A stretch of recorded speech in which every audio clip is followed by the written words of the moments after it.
Thank you so much for organizing this meetup. Everybody in the meetup, very good afternoon, and glad to see you around. I'll start my talk by introducing the topic. So today we're talking about briefly about the React hook forms and mainly the use cases around how we organized using React hook forms. I chose this topic since it's simple and post lunch, it's a good starter. We have a very nice lineup of speakers going forward with an interesting set of topics to discuss. This one's going to be simple. So, just a quick brief about me. Always an engineer, got some good amount of experience under the belt. Right, I like to solve good problems, and all problems are good in that matter. Right. Good. I'm a happy startup enthusiast. Recently, we started something and already exited. That's where I'm fully employed at the moment at Open Financial Technologies. I take great interest in front-end architectures, especially after the strong footprints of React, Vue, Angular, Svelte, and there's a whole list of architectures and frameworks that have come into play, which provide a varied set of solutions across the entire horizon. As the domain goes, we are mainly into the fintech space, providing solutions for all range of enterprises, from SMEs to big enterprises to the entire range of enterprises, providing them APIs, ERP solutions, digital banking solutions, payments in that domain of things. And it's really exciting. It's growing really fast, and it's a nice place to be in. React hook forms, mainly the domain is around the hook form library. It's not very old. It's about probably a couple of years to maybe 3 years in the happening, and we've been using it over and over again, and they've consistently improved the entire library and the usage and the paradigms around it, and also great set of features coming out recently. Let's quickly see how it fits into our system. We have amongst the remaining set of libraries that we use, these are the main things that go along. So it's TypeScript, Next.js, common set of things there. Tailwind's been picking up the wind. We've not been very happy with Redux, so we've gone ahead and been a happy fan of Tanner Linsley, used React Query and are very impressed with that.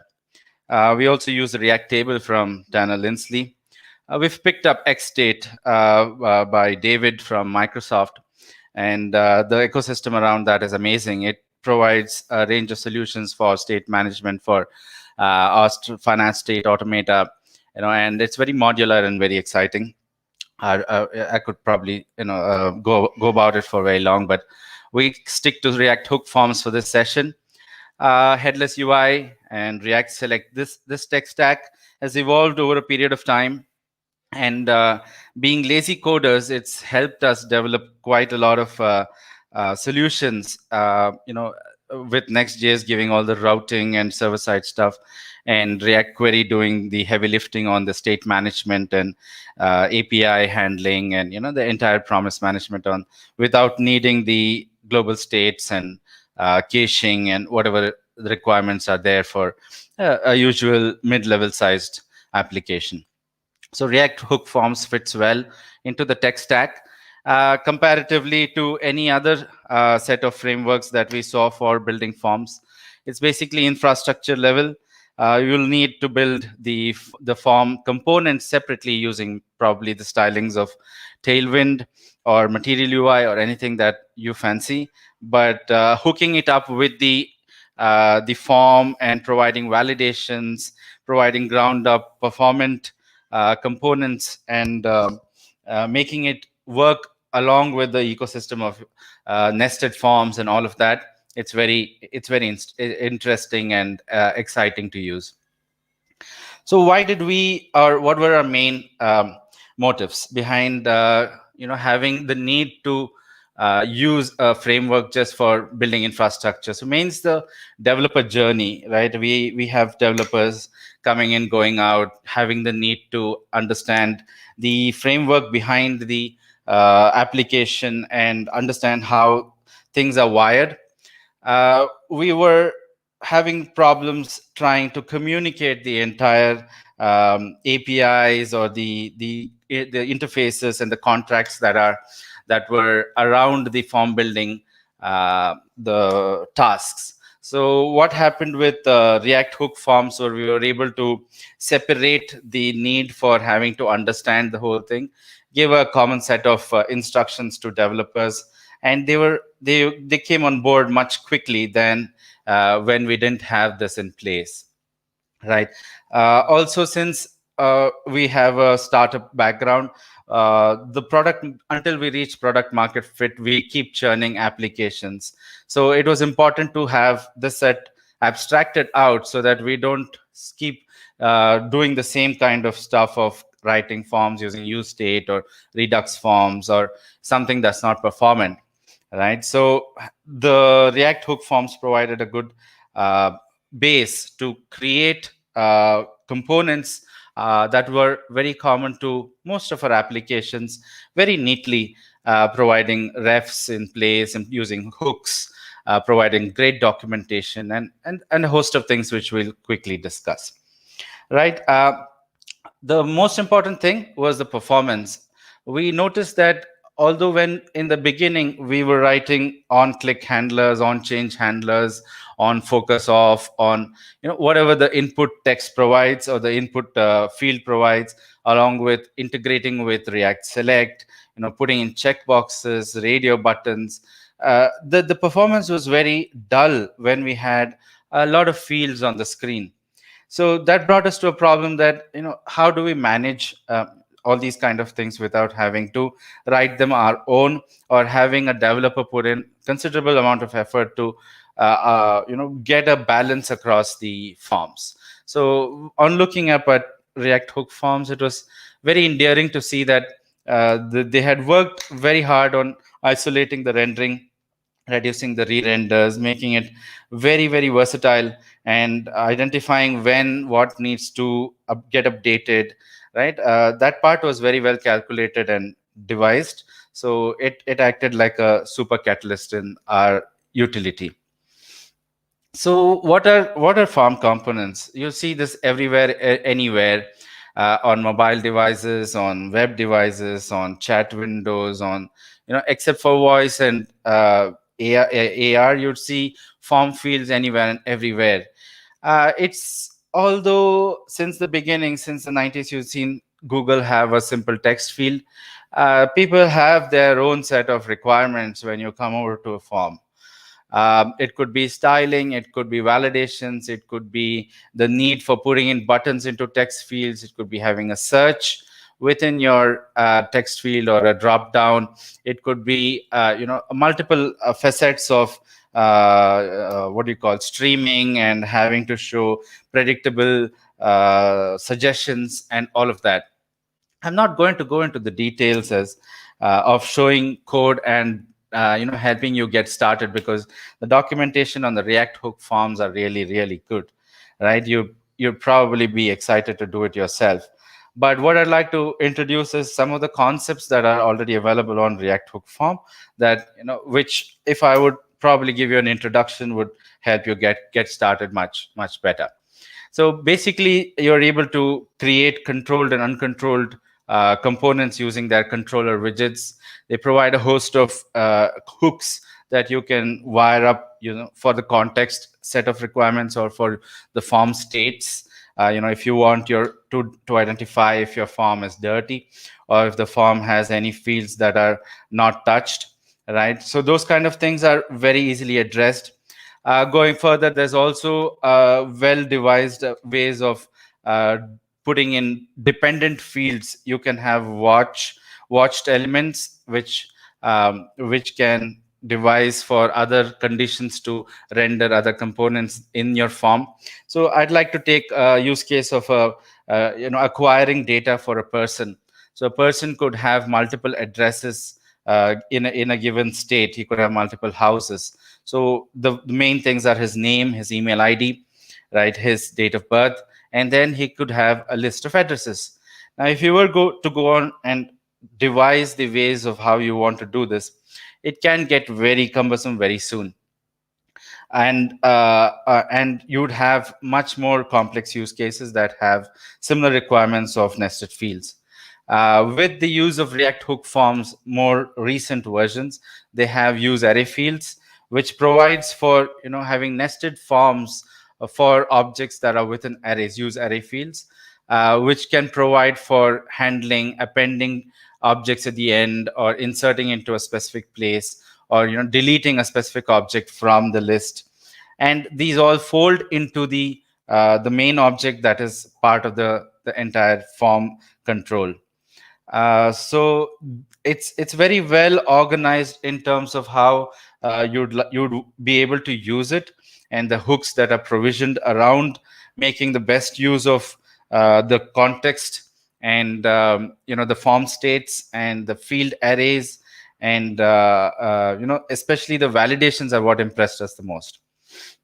So I'd like to dive a little bit more into the ability that React hook form provides in terms of providing a layer of abstraction over and above the form fields. It's very evident or very common to see us developers not having to use a component library that the base framework or the solution engine is trying to provide. Now, this could be a problem with the framework that is being available, or this could be a problem with our understanding of how to use it. But when we looked at React hook forms, there was very less that the end developer who's developing the forms, the end forms, needed to understand, right? So it made the component design very simple. So all the field references, so if you have an input text, or if you have a React select, or if you had a checkbox, they were all within a controller, and they were all managed using refs, right? The amount of prop drilling from top down was very low, because everything was managed by their own form context providers.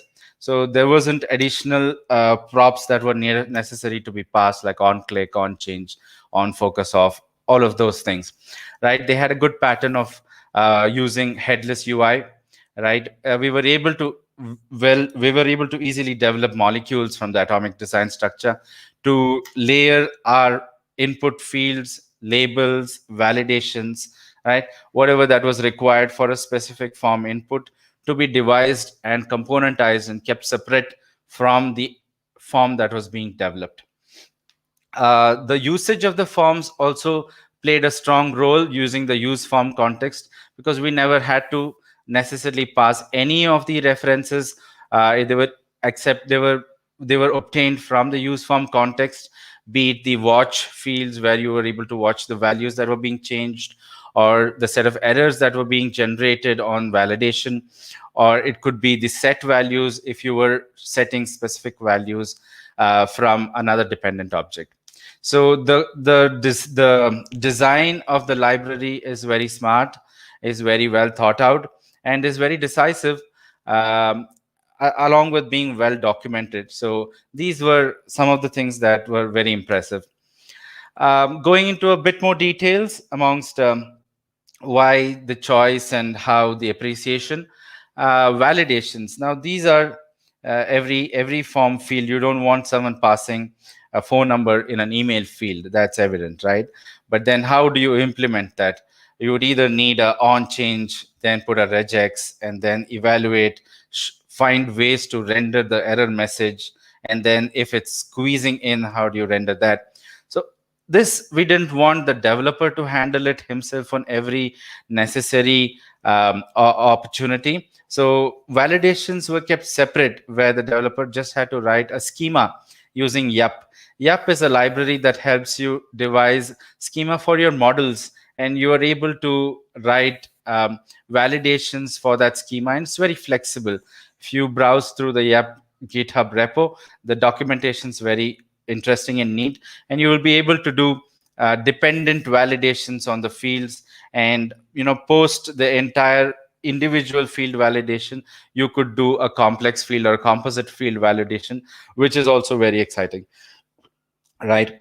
There was also very less code to write, and that's an important factor because it's at times good for developers to be lazy and have the ability to not write more code where they can produce more bugs.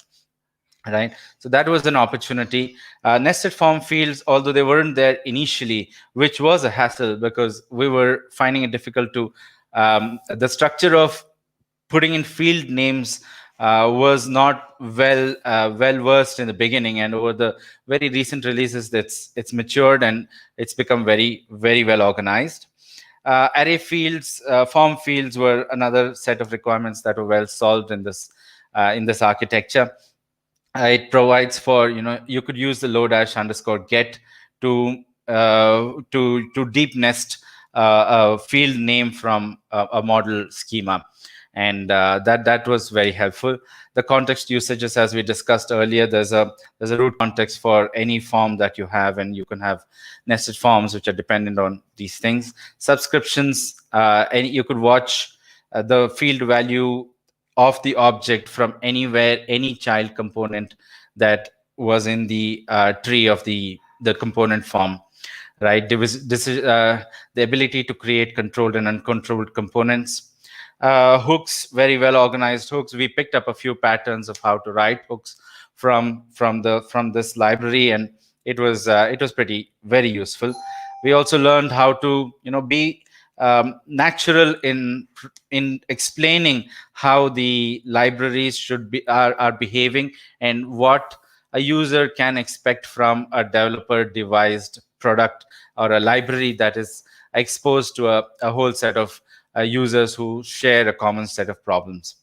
And of course, being old school, being towards the end of Java or Scala kind of things, types were an important thing, and JavaScript, coming into the JavaScript world, TypeScript is a boon. So React hook form provided for a good range of all the hooks, and everything is very strongly typed and very well spelt out. So it was very useful to have that in structure in place. What are the other paradigms, or what are the other libraries that are present, and why didn't we choose them versus why did we choose React hook form would be a next question that would come into play, right? Initially we were just using set state in the React class times, right? When we wrote a class X extends React component, and then we set a set state, we do a validation, right? And this was all piling up. So then we moved on to Redux forms. Now Redux forms had its own set of things, because when the global state changes, the entire thing re-renders, and the validation eventually becomes slowing down the input fields. Maybe it was an implementation issue, but it turned out to be an issue. Right. Then we had the advent of the usage of Formic. Formic was good. Formic was really good, very almost similar in terms of usage. But then if you compared the graphs for the first time renders, or how the renders are number of re-renders, or if a form field changes, do the other ones get re-rendered?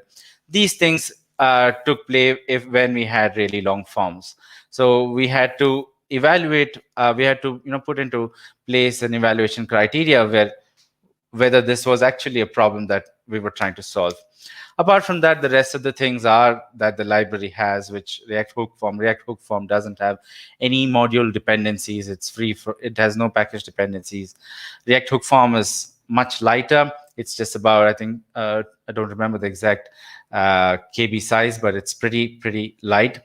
The React hook form has not very frequent, but they have scheduled release cycles which are very stable and not too breaking changes. There are sometimes some things that they explain well, the reasoning behind it, so it's well absorbed and not too difficult to switch over. Of course, from a marketing kind of thing, the number of downloads on React hook form has grown very fast in a very short speed of time. So that's something that you can credit to React hook form versus Formic. But Formic's been there for a long time. They have continuously solved problems. A lot of people tend to appreciate, and we do appreciate as well.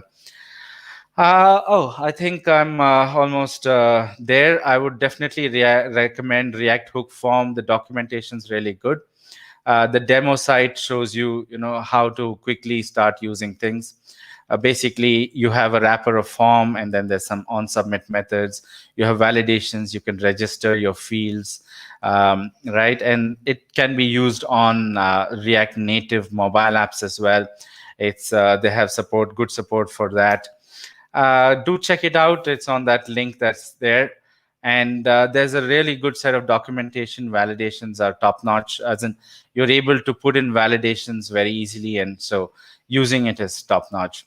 I definitely make it essential to be used in any of the applications that you're having to use forms. So definitely give it a go and check it out. That's about me. That's up actually. That's all there is. At Open, we do a lot of we solve a lot of exciting problems. If you think that, and we always have openings for really really good developers. And if anyone wants to have a good try on solving some really new and exciting problems, do knock me up. That's where you can find me, or you can directly email the HR at whatever email ID there is at the bottom.